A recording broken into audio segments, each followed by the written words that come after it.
A gente está aqui direto do gabinete do Bandeira de Melo para a gente conversar um pouco com um cara que muitos torcedores do Flamengo pedem a volta dele para a presidência do Flamengo.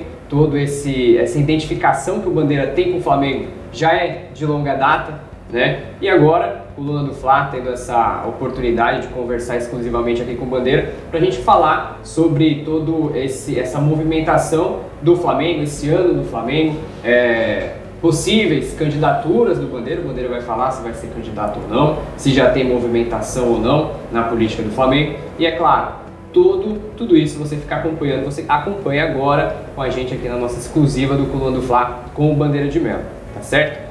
Bandeira, vamos lá, pra gente começar. Você deixou a presidência do Flamengo no final de 2018. A vida, como tá sendo a vida do Bandeira? Tá muito corrida, tá tranquila?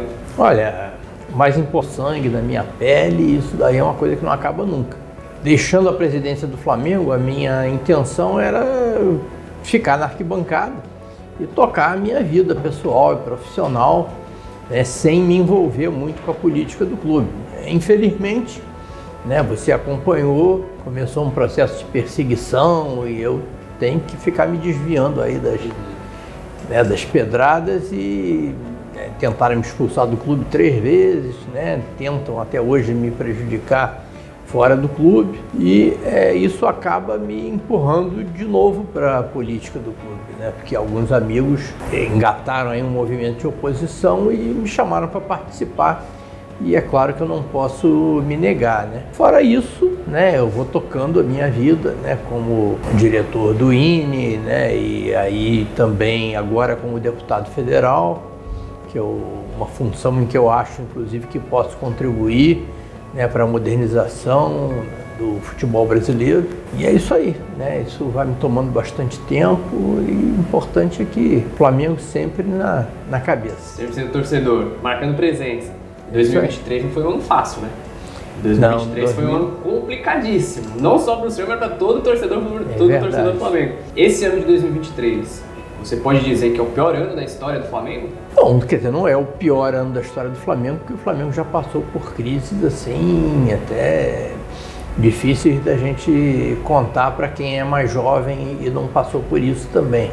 Mas para quem imaginava que o Flamengo tinha chegado a um patamar para ganhar tudo e sempre, né?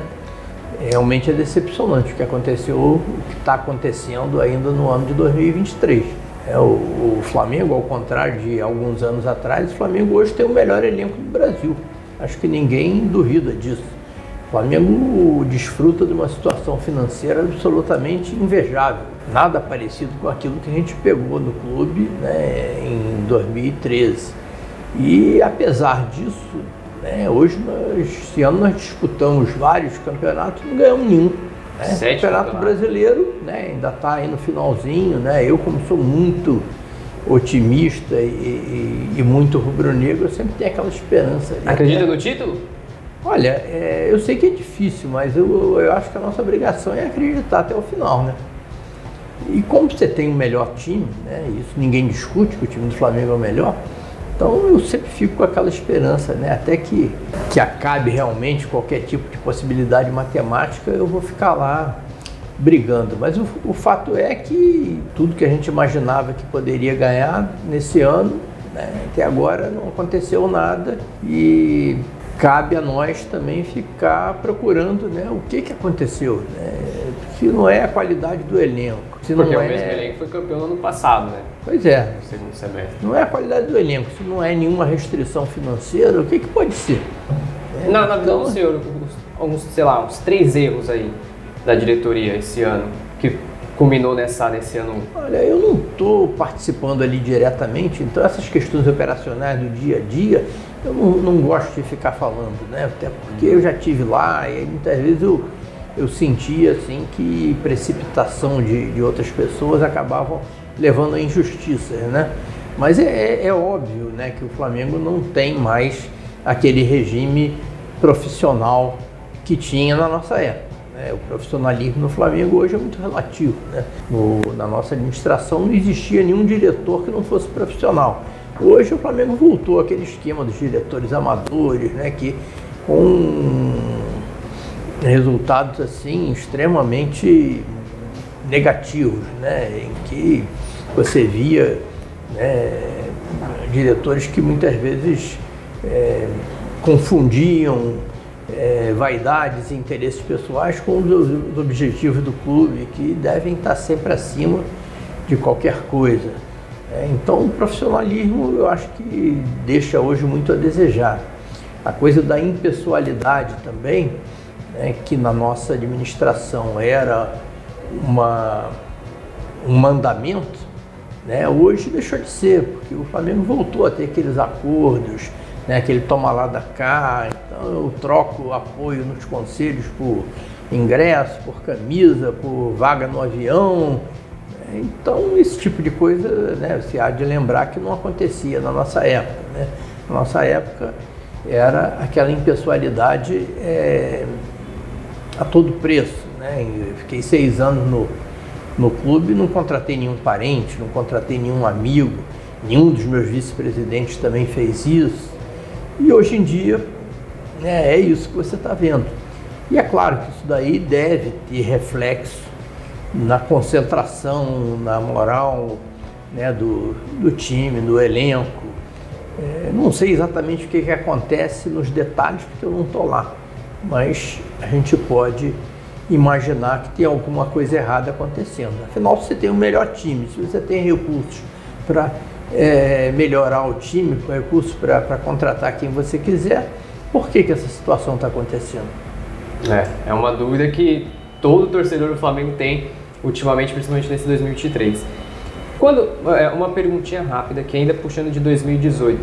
Quando o senhor saiu da presidência, você saiu almejando voltar um dia? Ou você saiu e falou, agora política do Flamengo não mais? Não, a minha ideia era dar o meu ciclo por encerrado, afinal de contas, enquanto eu estive lá, eu fiz o melhor que eu pude, né? Se eu não fiz melhor, não foi por falta de esforço, nem de dedicação, mas eu entendia, como eu sempre preguei, a renovação na política, né? Seja no clube, seja no país, e eu imaginava, com toda sinceridade, voltar para a arquibancada e eventualmente ajudar, né, quando precisasse, né? Eu nunca vou fechar as portas para o Flamengo, mas participar assim, ativamente da política do clube não estava nos meus planos, mas infelizmente fui obrigado, né, pelos motivos que a gente já conversou aqui. Tá certo. Agora a pergunta que não quer calar. E aí, a gente vai ver o Eduardo Bandeira de Melo candidato a presidente do Flamengo no final do ano que vem? Olha, essa nunca foi a minha intenção, né? Mas do jeito que as coisas estão no Flamengo, o que é absolutamente certo é que eu faço parte de um grupo que vai participar do processo eleitoral. Se eu vou ser o cabeça da chapa ou não, é o futuro que vai dizer, né? São pesquisas, são sondagens, é muita conversa, mas o fato é que o nosso grupo vai participar do processo. Eu não descarto a possibilidade de ser candidato, né? Embora essa nunca tivesse sido a minha intenção, mas a minha preferência efetivamente é por apoiar uma outra pessoa, alguém do nosso grupo. Afinal de contas, tudo que nós fizemos no Flamengo, né, sempre foi um trabalho de equipe, né, e eu entendo que daqui para frente tem que continuar sendo. E essas movimentações já estão acontecendo, né? Essa movimentação de oposição, movimentação de situação.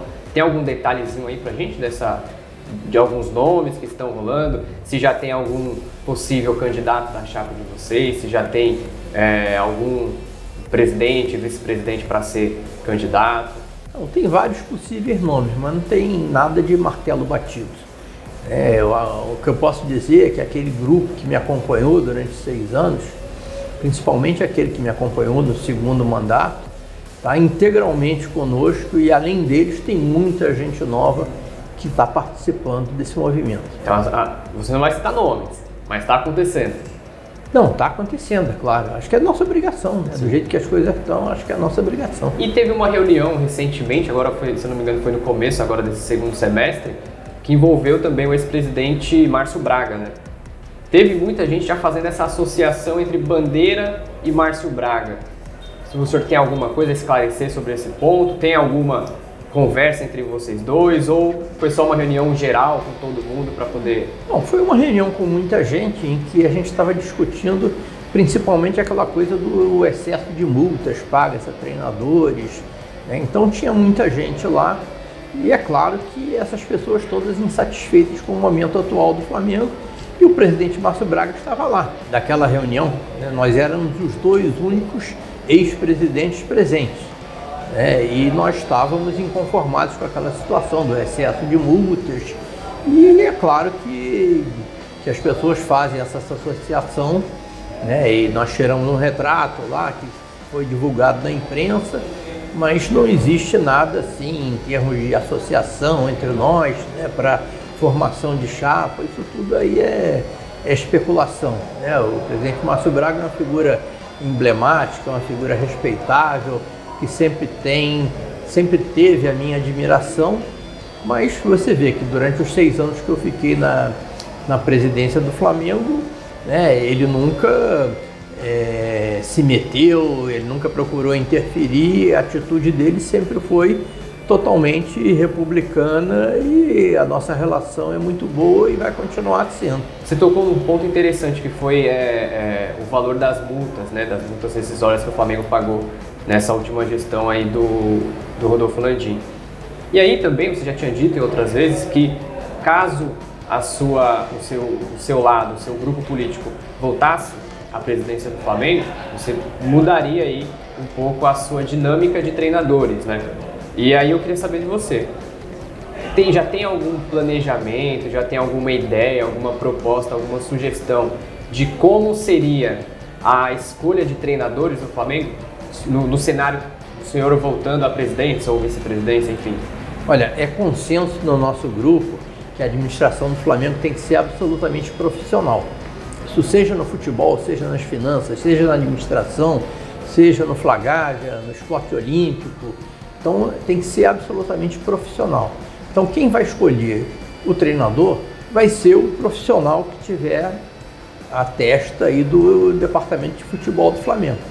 Tá? Então não sou eu que vou escolher. Aliás, enquanto eu estive no Flamengo, nos 6 anos, não teve um treinador que eu tivesse escolhido e nenhum que eu tivesse demitido. Tá? A administração do Flamengo sempre foi profissional e a gente pretende acentuar cada vez mais essa questão do profissionalismo da administração do clube. Né? O que eu falei, né, que você deve estar se referindo a isso, é que se eu pudesse voltar atrás, né, todo mundo erra, né, todo mundo faz uma avaliação das suas atividades, da sua atuação, né, nos vários lugares por onde passou.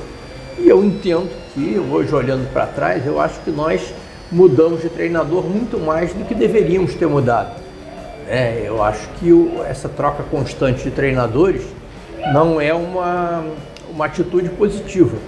E nesse sentido, eu acho que o Flamengo, um futuro Flamengo, deve ter mais paciência e deve aproveitar mais o trabalho dos seus treinadores. Agora, o que, vamos dizer, a diferença marcante entre a nossa administração e a administração atual com relação aos treinadores, embora as duas tenham trocado muito de treinadores, é que no nosso caso nós nunca pagamos nenhuma multa extorsiva para nenhum treinador que passou por lá. Nosso jurídico tinha a preocupação de, ao elaborar um contrato de maneira que não causasse prejuízo ao Flamengo se você precisasse eventualmente substituir o treinador. E foi isso que aconteceu.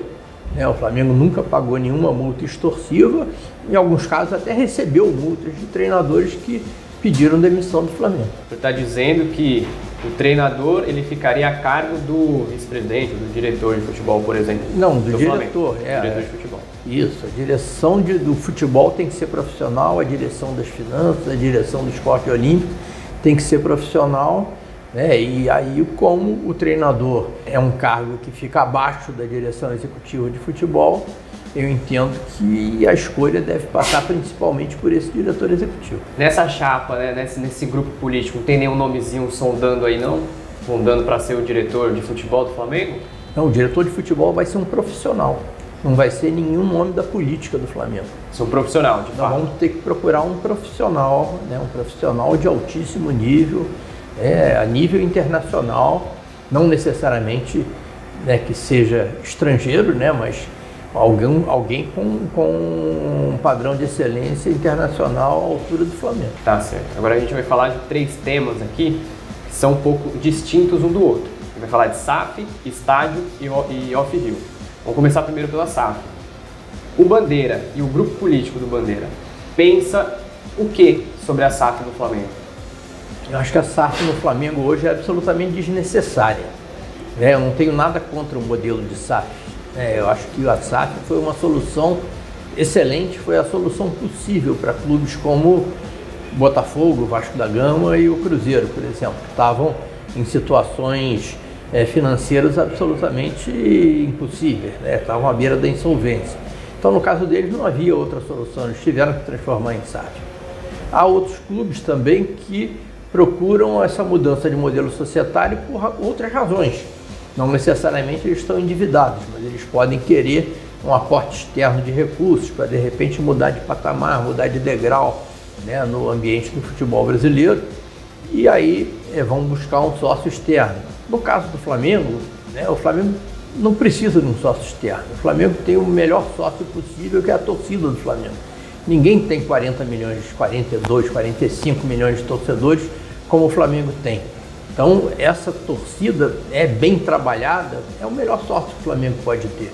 E foi exatamente isso que ajudou o Flamengo a sair daquela situação crítica que nós encontramos em 2013, para uma situação absolutamente confortável que nós deixamos no final de 2018. E mais, o Flamengo, durante os nossos 6 anos, apesar de ser uma associação sem fins lucrativos, portanto, nada parecido com uma SAF, o Flamengo evoluiu em eficiência, em competência, em transparência, e conseguimos reduzir a dívida a menos da metade e multiplicar o faturamento por 4. Nós não precisamos de ser SAF no momento. E a SAF, apesar de ter algumas vantagens para os clubes que adotaram esse modelo, ela traz ainda algumas incertezas. Por exemplo, a coisa do regime tributário. O regime tributário das SAFs é um regime tributário especial, por força de lei. Uma sociedade anônima do futebol paga menos imposto do que uma sociedade anônima que trabalha em qualquer outro setor da economia. Até quanto tempo isso vai durar? Será que não corre nenhum risco? Nós estamos discutindo no Brasil hoje uma reforma tributária, já passou na Câmara, está no Senado.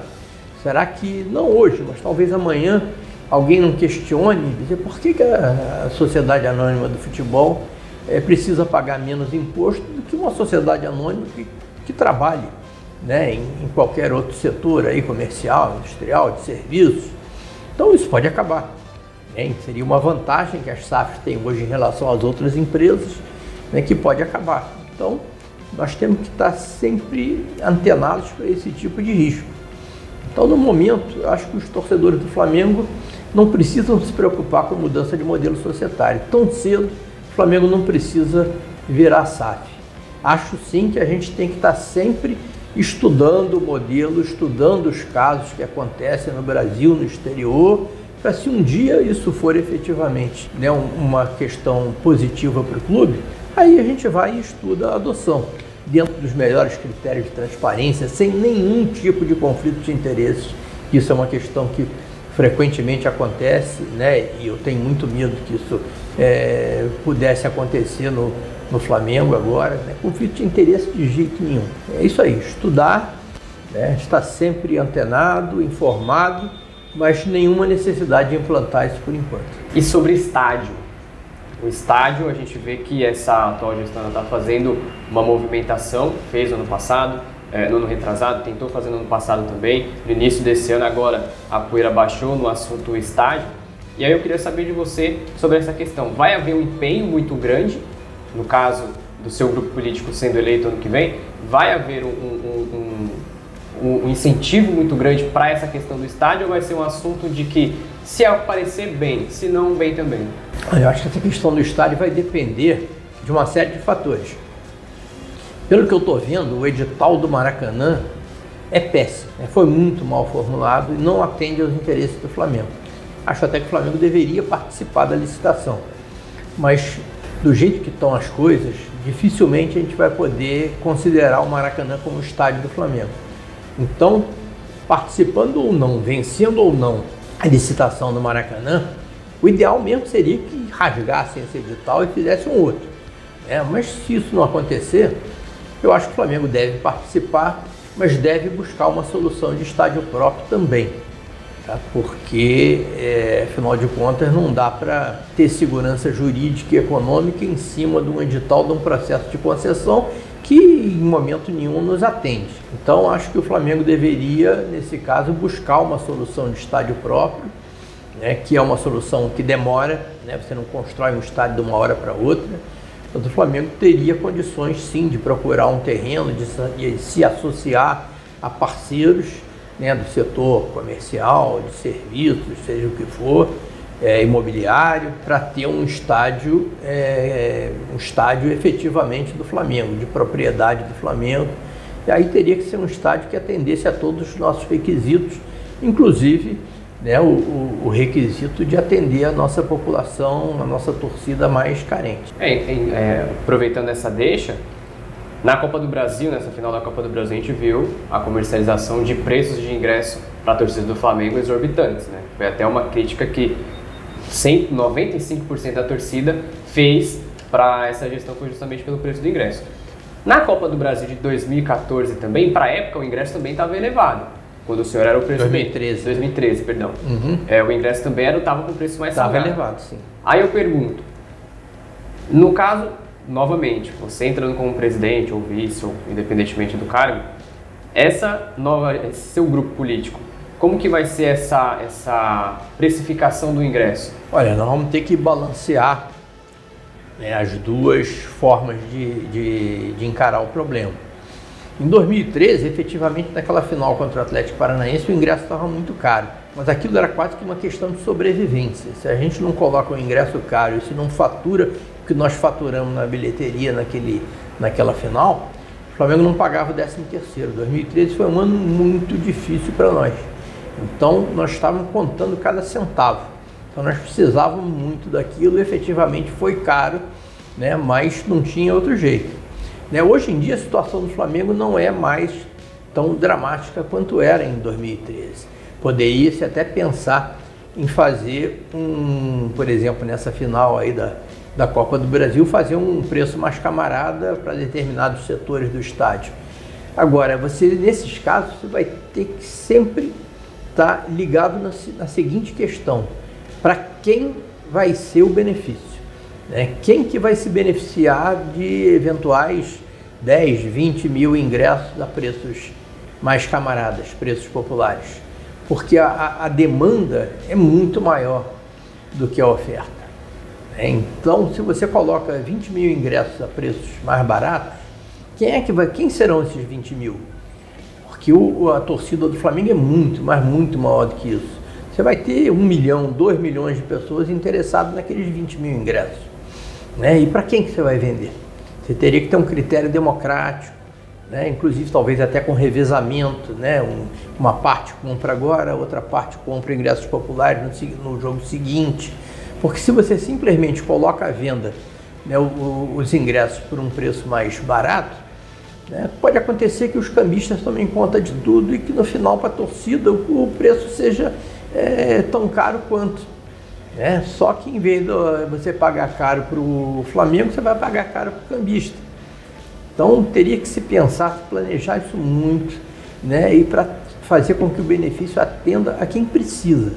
Que não adianta o benefício atender a mim, por exemplo, que posso pagar um ingresso normal, pelo preço de mercado, numa final principalmente.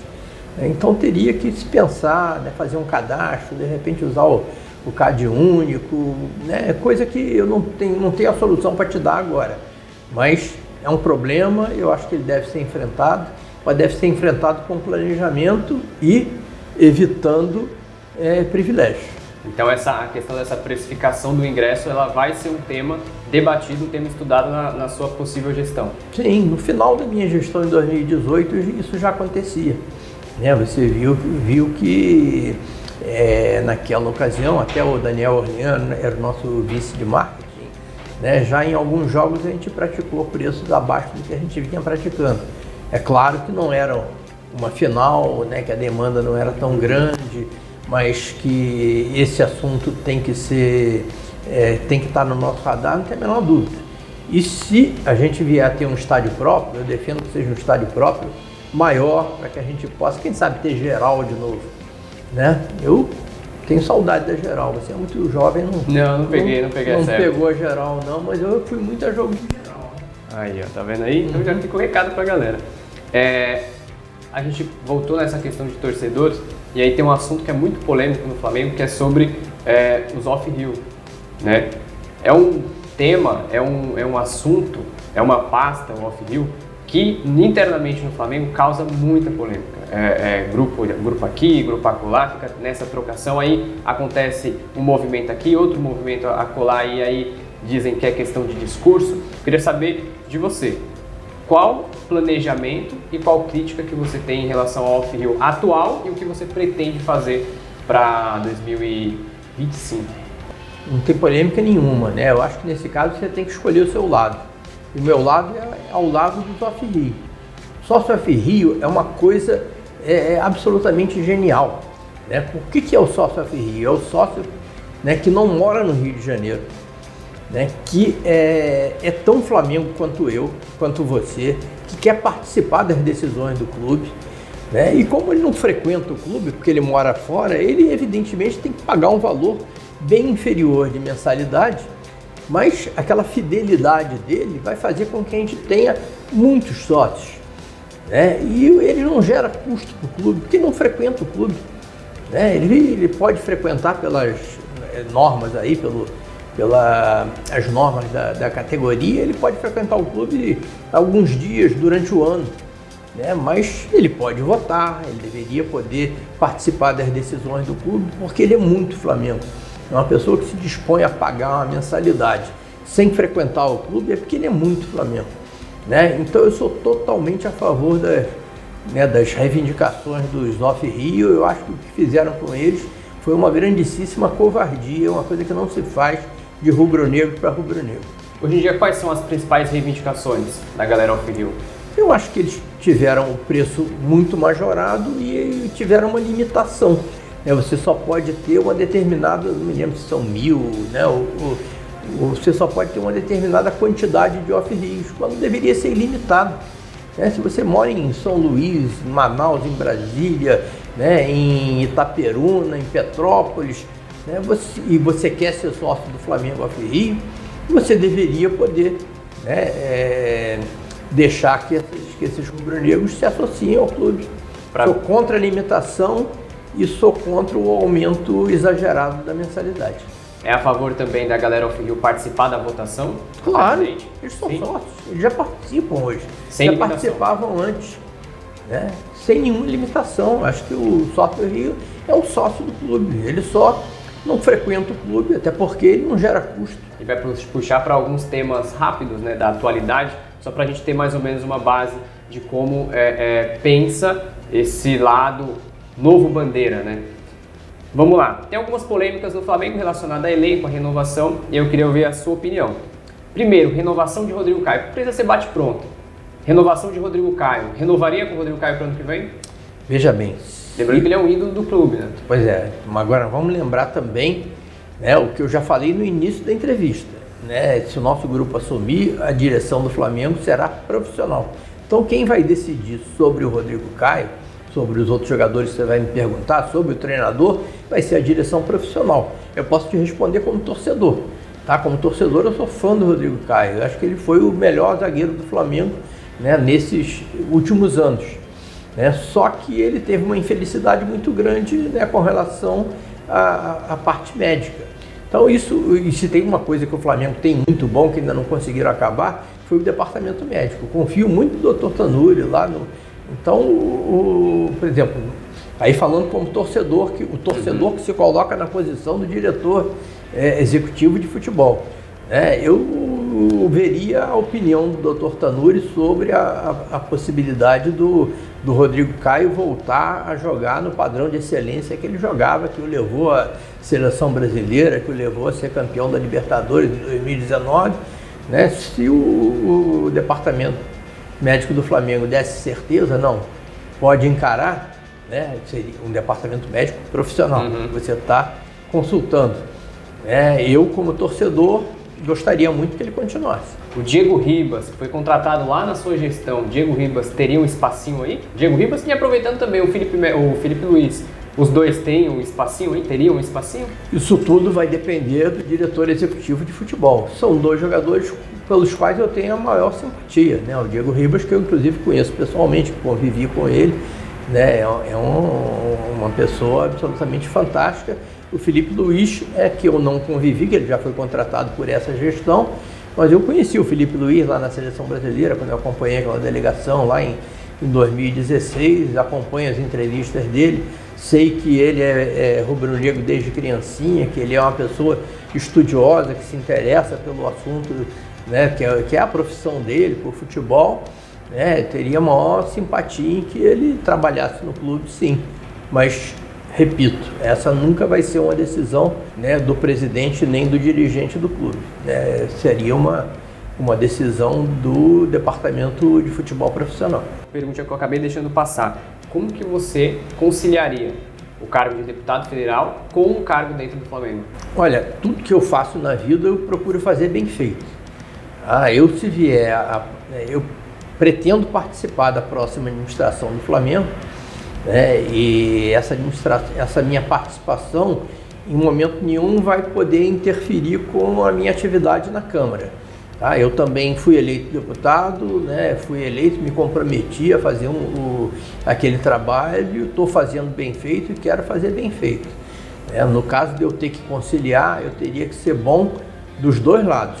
Então nós teríamos que procurar uma governança no clube que permitisse que eu focasse mais nas questões estratégicas do Flamengo e não deixasse de lado o meu mandato de deputado federal. É perfeitamente possível, nós já tivemos casos no Flamengo, inclusive de presidente Márcio Braga, por exemplo, foi deputado federal e presidente do Flamengo. Presidente Patrícia foi vereadora e presidente do Flamengo. Vários outros casos, né, do Vasco, no Corinthians, o Andrés, tem vários presidentes e dirigentes do clube que são meus colegas na Câmara. Isso é possível. Eu só não poderia dar a dedicação que eu dei nos meus 6 anos de presidente do clube. Mas acho que seria possível conciliar. E agora, para finalizar, o recado que você tem para dar para a torcida do Flamengo, já avisando o próximo ano, né, já avisando 2024, porque esse 2023 do Flamengo está bem negativo, está na reta final. Qual o recado que você tem para passar para o torcedor do Flamengo em 2024? Olha, eu acho que nós, torcedores do Flamengo, não podemos desistir. Nós temos que apoiar o Flamengo em todos os momentos. E dentro do clube, é claro, ter uma postura crítica. Se a gente vê que existe alguma coisa errada, a gente tem que apontar os erros e confiar no processo democrático do clube. O ideal seria que no final do ano que vem a gente tenha eleições, que as eleições sejam democráticas, que sejam amplas, que estimulem a participação do maior número possível de rubro-negros, que não haja nenhum tipo de restrição e que o melhor ganhe. Então, que a chapa que atender melhor aos requisitos, aos anseios aí dos rubro-negros, ganhe, tome posse e governe. Se for a nossa, com certeza vai ser uma administração que vai ter todos aqueles requisitos de profissionalismo, de impessoalidade, de responsabilidade, né, e de paixão pelo Flamengo, que é o mais importante. Alô, nação do Mengão! Esse é o Coluna do Fla. Seja bem-vindo! Se inscreva no canal, não esqueça de deixar o seu like, pega o link, compartilha pra geral, comente bastante, queremos te ouvir. Aqui você tem a melhor transmissão dos jogos do Flamengo na internet. O Coluna é brabo e tem o Podfla, o podcast da nação. É muita resenha e um show de cobertura do maior do mundo, do jeitinho que a nação merece. Esse é o Coluna. Saudações rubro-negras!